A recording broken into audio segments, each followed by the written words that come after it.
మీకు ఆల్రెడీ తెలుసు నేను ఖతర్ డిండిఎక్స్ డిఫెన్స్ ఎగ్జిబిషన్ దగ్గర ఉన్నానని. సో, ఫస్ట్ వీడియో లింక్ అన్నది కామెంట్ సెక్షన్‌లో ఉంటుంది. యాక్చువల్‌గా పబ్‌జీ ఆడేటప్పుడు ఆ గేమ్‌లో యూజ్ చేసే గన్స్ అన్నీ హ్యాండ్స్ ఆన్ ఎక్స్‌పీరియన్స్ చేయాలని ఒక విష్ ఉండేది. సో, నాకే కాదు పబ్‌జీ లవర్స్ అందరికీ ఈ విష్ ఉంటుంది. సో, ఫైనల్లీ అది ఇక్కడ ఫుల్‌ఫిల్ అయింది. ఇవన్నీ real AR's, real shot guns, real snipers. ఈ గన్స్ అన్నీ ఏంటో మీకు తెలిస్తే కింద కామెంట్ చేసి చెప్పండి. సో, గన్స్ అన్ని మన హ్యాండ్స్‌లోకి తీసుకున్నప్పుడు ఆ ఫీల్ అనేది తెలుస్తుంది. ఆ మెటల్ గాని, ఆ వెయిట్ ఫీలింగ్ అని తెలుస్తుంది.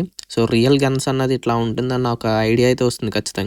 అండ్ అలాగే గిల్లీ సూట్ కూడా ఉంది ఇక్కడ. సో, పబ్‌జీలో యూజ్ చేసే చాలా ఎక్విప్‌మెంట్ ఉంది ఇక్కడ. అండ్ ఇదంతా బుల్లెట్స్‌ని డిజైన్ చేసే ఎక్విప్‌మెంట్. అండ్ ఇంకా అడ్వాన్స్‌డ్ ఫైటర్ జెట్స్, అలాగే మిలిటరీ ఎయిర్ క్రాఫ్ట్స్ ఇలా అన్నీ ప్రెజెంట్ చేశారు. అండ్ ఈ చిన్న రోబోట్‌ని ఇక్కడ పాంప్లెట్స్ పంచడానికి యూజ్ చేస్తున్నారు. అండ్ ఈ సైడ్ వచ్చేసి అన్ని అడ్వాన్స్‌డ్ ఫైటర్ బోట్స్ అండ్ ఇంకా అండర్ సీ ఎక్విప్‌మెంట్. అండ్ ఈ క్యారియర్ చూడండి కింద ఎన్ని ట్యాంకర్స్‌ని స్టోర్ చేస్తుందో. అండ్ పైన కూడా చాలా వెహికల్స్‌ని స్టోర్ చేయవచ్చు. అండ్ ఇది వచ్చేసి హెచ్-బోట్ చాంబర్. ఎప్పుడైనా ఇంజ్యూరీస్ అయ్యి ఆక్సిజన్ అందకపోతే ఈ చాంబర్‌లో హై ప్రెషర్‌తో ఆక్సిజన్‌ని రిలీజ్ చేస్తారు. సో, ఫ్యూ సెకండ్స్‌లో పేషెంట్ కండిషన్ అన్నది నార్మల్ అవుతుంది. సో, ఇలాంటి అడ్వాన్స్‌డ్ ఎక్విప్‌మెంట్స్ ఇక్కడ చాలా ఉన్నాయి. Personally I felt very interesting about this exhibition because ఇవి మన లైఫ్‌లో రెగ్యులర్‌గా చూసేవి కాదు. సో, ఈ కంటెంట్ మీకు నచ్చితే ఖచ్చితంగా లైక్ అండ్ సబ్స్క్రైబ్ చేసుకోండి. ఇలాంటి బెస్ట్ కంటెంట్‌ని మీకు చూపిస్తూ ఉంటా. So, see you in next video.